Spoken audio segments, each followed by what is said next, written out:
What's up, squad? It's your Squid. This is my YouTube channel, Anxious Squid Productions. This video is part 4 in a 5-part series. If you haven't seen the first 3 parts, I mean, you're coming in at a strange time into the 5-part series, but check out my motorsport playlist and you'll be able to find the first 3 parts, if that makes sense. And by the time you're watching this, if you're watching this at some point in the future, the 5th part will be there as well. But yeah, these guys are my patrons. My patrons are awesome. You could be awesome too by being a patron. They're the bee's knees.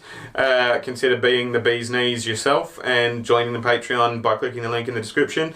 As always, if you want to watch the video without my face in it and without my reactions, there's a link in the description there as well. And yeah, we're just going to get straight on into it, aren't we? Let's do it.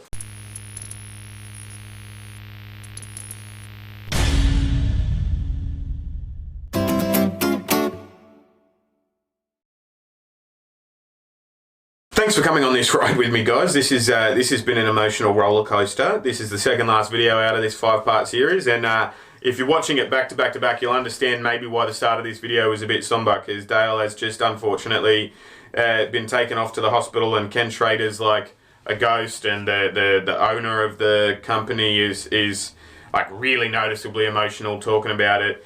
They were in place to finish 1, 2, 3, but then Dale got wrecked. And Michael Waltrip and Dale Jr. still finished the race and did their thing and all that sort of stuff. And yeah, this is, like, I completely understand why people recommended I react to this. So thank you guys, absolutely. You know, like everyone that commented and suggested I give it a look, thank you very much. But we're going to keep giving it a look. As Michael Waltrip drove to the winner's circle to celebrate victory in the 2001 Daytona 500. How could he have known that the seminal moment of his career would be forever shrouded in tragedy? See, my dad died too, actually, come to think of it. Was it? Or was that 2002? I don't know. I was a kid. He's happy.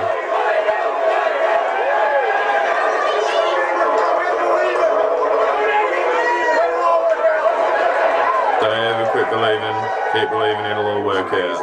People didn't know me a month before. Now we're all standing in victory lane celebrating winning the greatest race in the world. Everything was just so cool, and it remained that way for probably 20, 30 minutes. We kept watching on the camera, and this looked bad. And you can tell by the people around the car, even though it was in a long shot. Then the ambulance came up, and then was taken out, placed in the ambulance. And then we watched the ambulance going to the hospital. And the ambulance was traveling virtually at walking pace, which meant either a broken bone or death. Okay, another subject. Michael Waltrip finally gets his first win after all these tries. Any reaction? Very happy for him. I just wish he could enjoy it a little more because his boss was not there to help him. Okay, we just got worried that they had trouble with life. While Earnhardt's driver Michael Waltrip celebrates, Dale Earnhardt rides the back of an ambulance to the Halifax Medical Center. The last thing you want to do is overstate the drama of the situation, and yet you don't want to understate the possibility that things could go really bad. I was in victory lane, and everybody, obviously, there was a lot of celebration, a lot of happy people, and everybody seems to be just overly elated, and Michael's got the trophies, and Michael's being Michael. What was beginning to be more and more odd is no Earnhardt was there. And I remember thinking, where's Dale? I mean, how come he's not here yet? And Dale Jr., how come he's not here? I'm sure they're coming, right? John Graham, who is the president of the racetrack, came over and he said, hey, who's going to accept the owner's trophy? And I said, well, Dale will be here in a minute. Just Dale or Teresa, one of these, somebody will take the trophy. And he says, no, Dale's, they're taking Dale over to the hospital. So for the owner's trophy, John basically did the victory lane interview with me, and then he had me stand in the pictures. As soon as we got down that first floor, I looked over and Ken Schrader walked into victory lane. Mikey, you just won Daytona 500. What a big deal. That was such an important moment for him. I love Mikey like a brother, and I wanted to tell him what I thought the deal was. He made fun of me all the time, you know, about not winning, and finally there's somebody I know coming to say congratulations. I saw him and I said, "Can you believe it, Schrader? I won the Daytona 500." And he just grabbed me and said, "It's not good." And I was like, "Well, it's not really that bad that I won the Daytona 500, is it?" I just told Mikey that, you know, that I was awfully happy for him and stuff. But no, listen, Mike, we got a big problem here. I'm extremely worried about Dale. I remember him looking at me, you know, and it's just like it didn't register because, you know, he waiting for Dale to come in. And so that pretty much told me that, you know, the celebration was over. You know, what I thought was the greatest day ever was heading in a direction that would make it the worst day ever. By then, I don't know what to do. I'm wanting to go to Victory Circle, but I don't know if I should. And we're on a quick off. The race went long because of the red flag, and we were at the top of the hour, and so we couldn't stay and give a report about it. Nobody knew anything. Everybody was real hush-hush about it, and nobody was telling us anything, so we had to go off the air. Well, thanks, John. We all knew Michael Waltrip had a fast car here in Speed Weeks. I tried to get both Larry and Darrell to concentrate on the win, on victory lane, on analyzing the race and what had happened, while I tried to piece together all the information we had so that we didn't say the wrong thing, but we also didn't go away leaving people to think that everything was all right. We're jubilant for the Waltrips, and our prayers are with the Earnhardt family. John?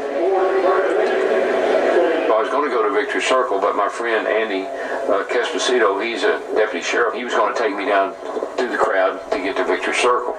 So when I take off the headset and I turn around, he's standing at the top of the stairs, shaking his head. And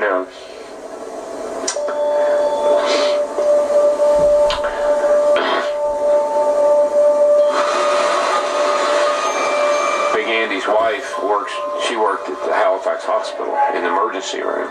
She had called him and told him to get DW and get down here. One road led to victory lane. The other carried a life in the balance. The sport's biggest day had become a cacophony of celebration and sorrow. I didn't know what to do. I don't even, you know, even to this day, I don't know why I went to the hospital. I really don't. Family, NASCAR, you know, although everybody that needed to be there was there.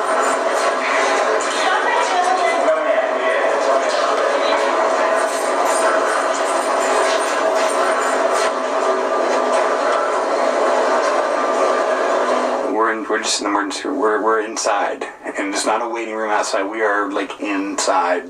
We're not in front of Dale. They got Dale screened off and everything. So, but we just know it's not pretty. I can't remember everyone that was in the room, but whoever came in, I think it was a doctor, came in and said we lost Dale.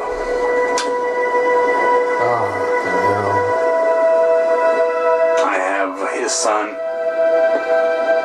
standing next to me. There's nobody in this room. So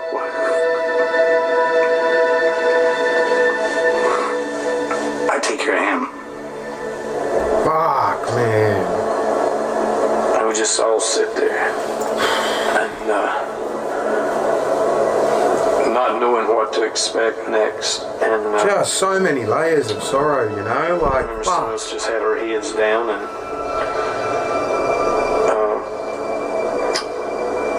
it was a bad day. Yeah. I go into the room where all the team members are at, and I remember just looking at all of their faces. faces and just the junk.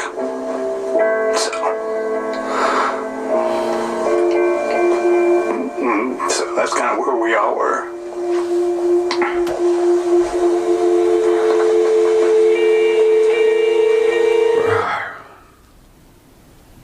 Fuck. Oh, I can't imagine this one was very entertaining because I think I just sat here saying fuck over and over again and bro over and over again and wow, guys, you know, like fucking orange dot.